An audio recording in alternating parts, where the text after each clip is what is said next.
영적 침체에 대해서 말씀을 나누겠습니다.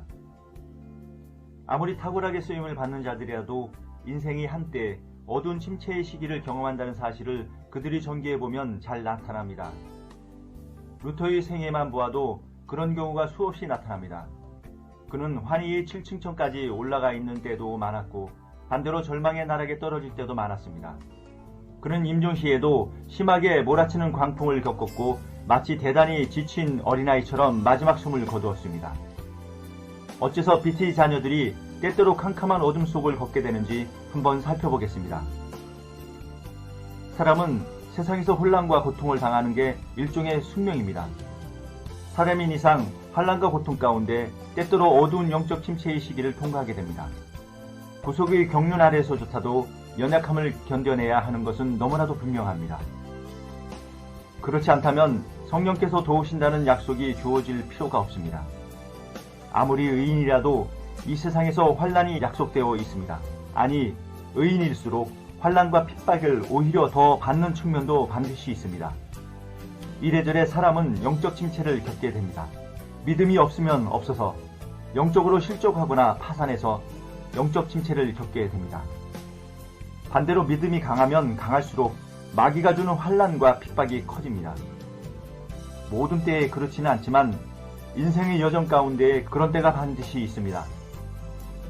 그래서 이래저래 사람은 영적 침체를 겪게 되는 것입니다. 그런데 목회자들은 일반 신자들보다 더 심한 영적 침체를 겪을 수도 있습니다. 왜냐하면 고통당하는 주의 백성들을 동정하기 위해서 주님은 그에게 다른 이들보다 더 큰 환난의 몫을 주십니다. 그래야 침체를 겪는 양떼들이 심정을 잘 이해하고 그들을 잘 위로할 것입니다. 하나님은 육체를 떠난 영혼들에게 말씀을 선포하도록 명하시지 않습니다. 죽은 영혼이 나타나서 말씀을 선포하거나 신자들을 말씀으로 위로하지 않습니다. 하나님은 천사들에게도 말씀을 전하는 사역을 맡기지 않으셨습니다. 그 사역은 오로지 사람에게만 맡기셨습니다. 그 이유는 사람만이 육체를 지니고 탄식하는 자들이 심정을 알아주기 때문입니다. 그러나 영적 침체가 오히려 신자들을 강하게 만드는 면이 있습니다. 사람들인 이상 육신의 병이 들면서 그로 인해 영적 침체까지 겪게 됩니다. 소화기능이 늘 병들어서 몇 해 동안 제대로 식사를 못하는 사람, 신장이 약해서 늘 고통을 당하는 사람, 젊어서는 아직 몰라도 나이가 들면 자기 몸에 한두 가지 이상 사람들은 지병을 달고 살게 됩니다. 물론 젊어서부터 그런 건강의 고통을 겪는 사람도 있습니다. 특별히 정신적 연약함이라든지 육신적 장애를 타고나는 사람도 있습니다. 그래서 이런 건강상 문제로 영적 침체에 일정 기간 빠지기도 합니다만, 그런데 오히려 이런 이유로 내가 약할 때 강함이라는 역사도 많이 일어납니다. 어떤 식물은 늪지에서 자라기 때문에 오히려 약에 쓰이는 특별한 성분을 지니기도 합니다. 어떤 식물은 음지에서만 자라기 때문에 특별한 성분을 지니기도 합니다. 배에는 돛이 있어서 돛으로 바람을 타고 배를 빨리 항해하도록 도와줍니다만, 만약에 배의 밑바닥에 깔린 무거운 새, 즉 밸러스트가 없다면 그 배는 빨리 가면 갈수록 균형을 못 잡고 침몰하기 쉬울 것입니다. 그래서 어쩌면 극심한 고통은 우리 속에 잠재해 있는 천재성을 일깨워줍니다.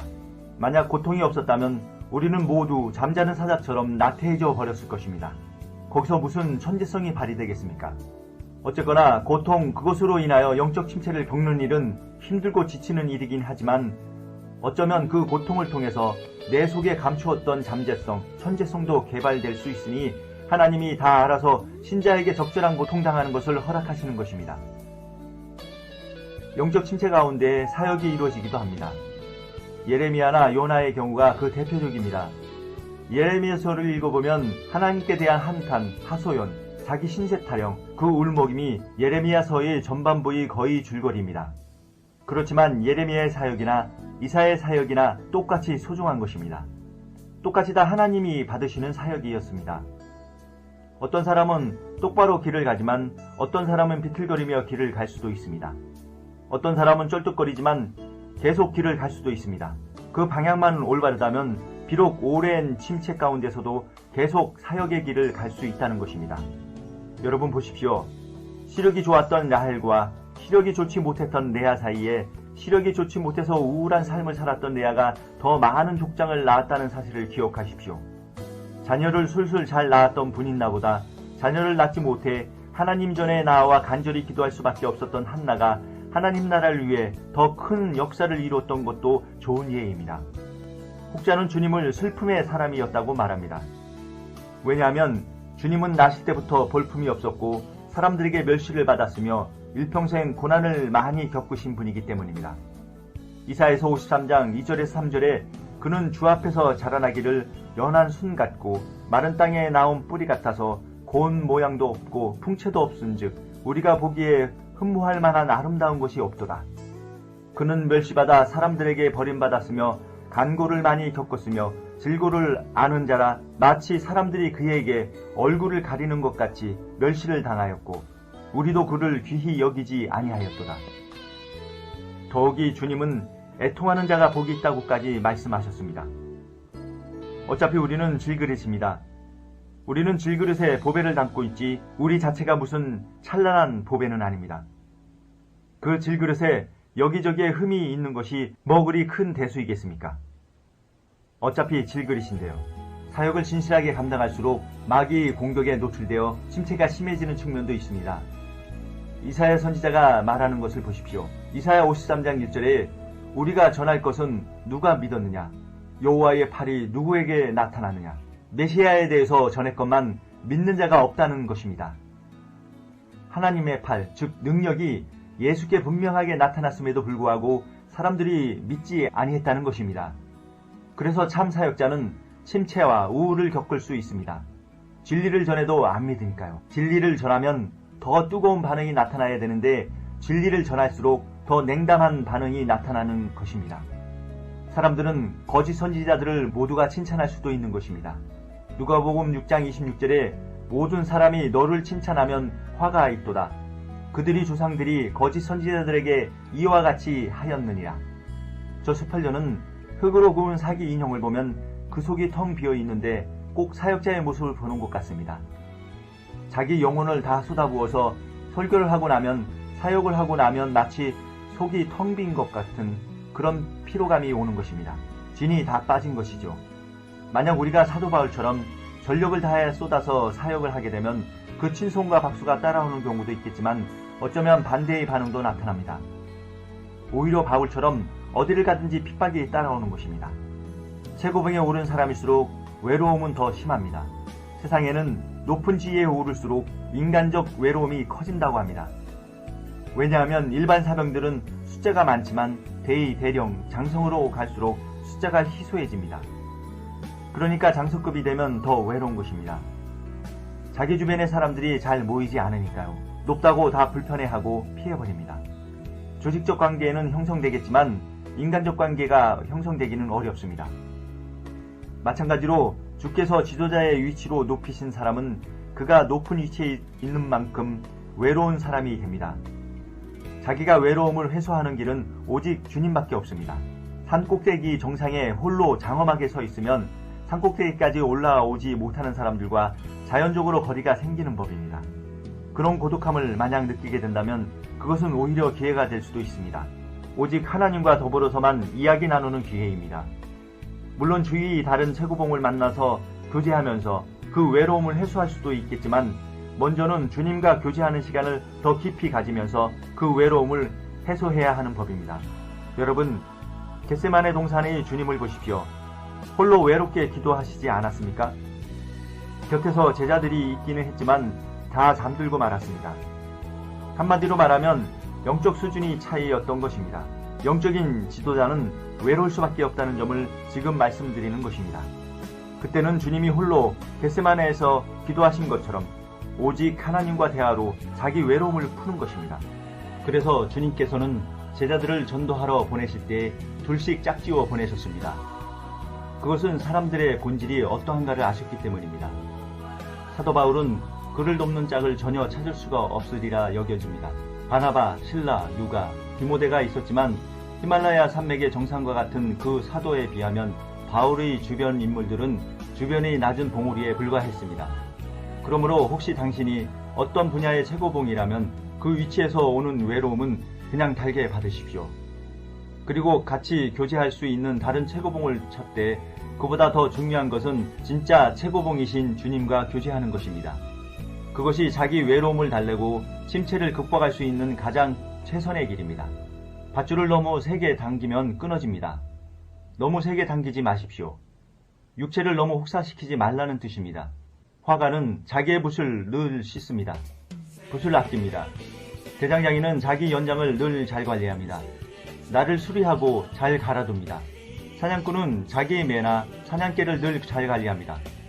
음악가는 자기의 악기나 활을 얼마나 정성스럽게 관리합니까?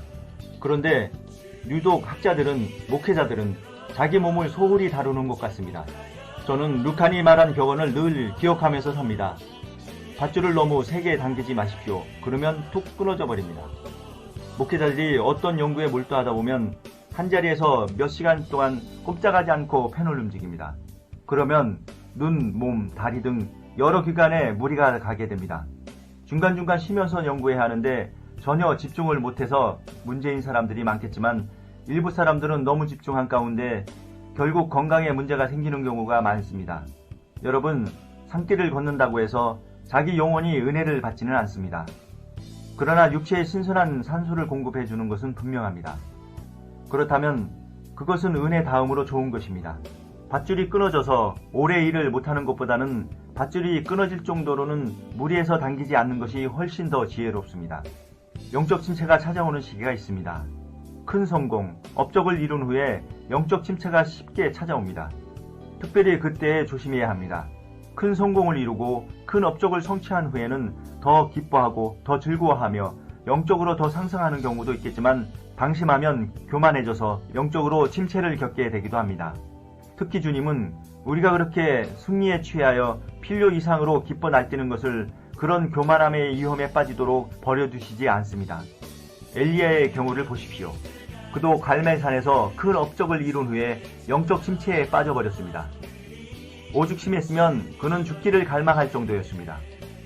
그러므로 깨어있는 사람은 크나큰 기쁨과 흥분의 순간이 있으면 그 후에는 반드시 침체가 찾아올 가능성이 높다는 사실을 늘 염두에 두면서 스스로 미리 대처할 줄 압니다. 하나님이 크나큰 승리 이후에 큰 영적 침체를 허락하시는 이유는 우리로 하여금 인간의 연약함을 깨달아라는 것입니다. 그래서 그 침체는 내가 나의 연약함을 철저하게 깨달을 때까지 계속될 것입니다. 야곱은 밤새도록 천사와 씨름하면서 결국 새벽이 되어서 씨름이 끝나자 다리를 쩔뚝거릴 수밖에 없었습니다. 천사와 싸움과 그 승리를 자랑할 수 없도록 만드신 것입니다. 사도 바울은 3층천에 올라가서 말할 수 없는 것들을 보고 들었지만 그의 육체에 가시가 생겨서 사탄의 사자 역할을 하는 것을 감당해야 했습니다. 부흥으로 말미암아 자기 발이 공중에 떠오르게 되고 대중적인 인기로 말미암아 높이 치켜세움을 받고 영혼을 구하는 일의 성공으로 말미암아 우리가 헛된 영광을 받게 될 때 반대로 우리가 크게 파산하는 일을 주님은 허락하실 수 있습니다. 그래야 다시 벌거벗은 몸으로 만세반석이신 그리스도께에 나아가 그분만 간절히 의지하는 모습으로 돌아올 수 있기 때문입니다. 주님을 떠나서 우리는 바람에 나는 겨에 불과하다는 사실을 깊이 인식하게 하십니다. 큰 성취를 앞두고 영적 침체가 일어날 수도 있습니다. 왜냐하면 그 성취가 너무 크고 위대한 일이라서 마치 여리고성 앞에 선 것처럼 우리 영혼이 낙심하고 좌절하게 되는 것입니다. 잠깐이라도 말입니다. 여리고성이 하늘을 찌르듯 웅장하게 버티고 서 있는데 그 거인 같은 안악자손들 앞에서 자신이 메뚜기인 것처럼 느껴지는 것은 인간의 눈으로 당연한 것입니다. 도대체 우리가 누구이기에 그 성을 함락시키고 그 거인들을 정복할 수 있다는 말입니까? 요나가 니느웨 성으로 가라는 명령을 받았을 때 그가 다시스로 도망가 버린 것은 인간적인 시각에 보면 당연한 것입니다. 니느웨가 어떤 성입니까? 아수르가 얼마나 잔인한 민족입니까? 그런데 그들에게 이방신인 여호와를 가서 전파하라고요? 그 큰 임무 앞에서 잠시라도 침체에 빠지지 않을 사람이 우리 중에 누가 있겠습니까? 저 스펄전이 런던에 처음 목회를 시작했을 때 그랬습니다. 이제 대도시 런던으로 청빙을 받아서 제 목회의 장래가 활짝 열려있다는 생각을 들 수도 있었지만 저는 반대로 깊고 깊은 나락으로 떨어졌습니다. 마치 광야에서 부름받은 모세와 같은 심정이었습니다. 도대체 내가 누구이기에 이 엄청난 무리들을 계속해서 인도해 나가야 한다는 말입니까? 저는 그저 어린아이에 불과하다는 느낌이었습니다. 그러나 먹구름이 잔뜩 끼어 있으면 그 후에는 은혜의 단비가 내리는 셈입니다. 거친 옷을 입은 선지자 세례 요한 후에는 주님이 등장하시는 법입니다. 목동이 양을 치며 홀로 두려움 가운데에 지낼 동안에 여호와께서 그 목동에게 나타나 주시는 법입니다. 먼저 광야를 지나야 마침내 가나안으로 들어가게 되는 법입니다. 비둘기에 앞서 까마귀가 먼저 보냄을 받는 법입니다. 우리에게도 까마귀가 먼저 찾아옵니다. 영적 침체를 겪은 후에는 더 크고 놀라운 은혜가 임하는 법입니다. 목회를 하는 중에 침체가 오기도 합니다. 가장 믿고 의지하던 형제가 등을 돌릴 때도 있습니다. 그러면 설교자의 마음이 한동안 괴로움과 비통한 마음에 빠집니다. 그 외에도 평소에 신앙생활을 잘하던 신자가 거룩하신 주님의 이름을 더럽혔다는 사실이 드러났을 때 목회자는 그게 다 자기 책임인 것 같아서 멀리 광야로 들어가서 영원히 그곳에 살고 싶은 마음이 듭니다. 거기에다 불신자들, 세상의 조롱, 편마하는 발언들, 교회를 향한 비방을 들을 때 목회를 관두고 다시는 그런 비방의 말을 듣고 싶지 않았으면 하는 마음이 들기도 합니다. 사실 목회를 10년 한 고생보다 아이도벨 같은 배반자, 대마 같은 사람에 의해서 단 몇 시간 충격받는 것이 아마 더 칼로 도려내는 듯한 아픔이 될 것입니다. 실제로 그런 공격을 받아도 겉으로는 내색을 하지 않고 덤덤하게 행동하는 사람도 있겠지만 그렇다고 그의 내면이 아무렇지 않은 것은 아닙니다. 다만 겉으로 내색을 안 할 뿐입니다. 저는 서리음악당이 그 처참한 사건 이후에 극심한 어둠의 공포를 겪었습니다.